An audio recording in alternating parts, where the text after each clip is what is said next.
1960 August 4 பழைய குற்றாலம் அருவி உருவான தினம் இன்று. இந்த அருவி உருவாக காரணமாக இருந்தவர் பெருந்தலைவர் காமராஜர் என்பது உங்களுக்கு தெரியுமா? குற்றாலத்தில் இருக்கின்ற அருவிகளில் பேரருவி, ஐந்தருவி, செண்பகாதேவி அருவி ஆகியவை இயற்கையாகவே உருவானவை. ஆனால் பழைய குற்றாலம் அருவி அப்படி இயற்கையாக உருவானது அல்ல.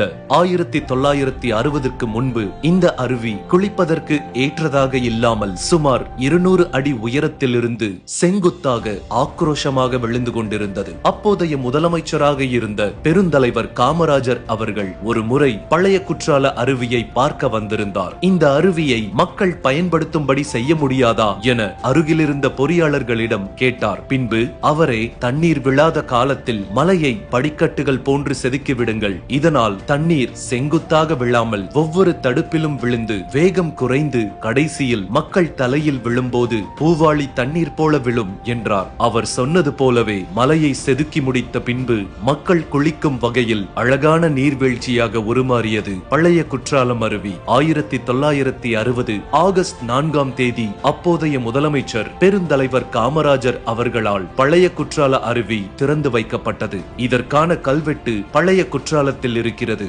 அப்போதெல்லாம் குற்றாலம் அருவிகளுக்கு முக்கியஸ்தர்கள் வருகை தரும்போது அருவியில் பொதுமக்கள் குளிப்பதற்கு தடை விதிக்கப்படுவது வழக்கமாக இருந்து வந்துள்ளது. அப்படித்தான் ஒரு முறை காமராஜர் குற்றாலத்திற்கு குளிக்க வந்தபோது சுற்றுலா பயணிகள் அருவியில் குளிப்பதற்கு தடை விதிக்கப்பட்டிருந்தது. ஆனால் அதனை அனுமதிக்காத காமராஜர் மக்களை குளிக்க விடும்படி கூறியதுடன் மக்களோடு மக்களாக அருவியில் குளித்து மகிழ்ந்தார் காமராஜர். அடுத்த முறை பழைய குற்றாலம் அருவி செல்லும் போது ஐயா காமராஜர் அவர்களின் ஞாபகமும் வரும்தானே.